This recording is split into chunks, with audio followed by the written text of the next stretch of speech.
मित्रांनो, मला खूपदा कमेंट्स येतात, मेसेज येतात की भाऊ शेळी पालन करू की बोकड पालन करू, जास्त फायदा कशामध्ये आणि कोणता प्रकार जास्त परवडतो. तर मित्रांनो, या व्हिडिओमध्ये आपण ही सविस्तर पद्धतीने पाहूया. तर दोघांचेही फायदे आणि नुकसान आपल्याला पाहायला मिळतात.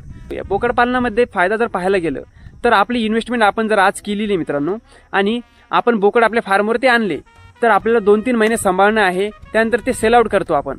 सेल आउट केल्यानंतर आपले पैसे डबल आपल्याला लगेच मोकळे होऊन जातात. आणि नुकसान आपलं हे पाहायला मिळतं की आपल्याला पुन्हा पैसे इन्व्हेस्ट करायला लागतात. ह्या लॉटमध्ये पैसे इन्व्हेस्ट केले, हा विकला तर पुढच्या लॉटमध्ये पैसे इन्व्हेस्ट करावे लागेल. आणि लॉट विकल्यानंतर तो नवीन लॉट आणण्यासाठी आपल्याला खूप फिरावं लागेल, बाजारात जावं लागेल, फार्मवरती जावं लागेल. हे आपल्याला प्रत्येक वेळी करावं लागेल.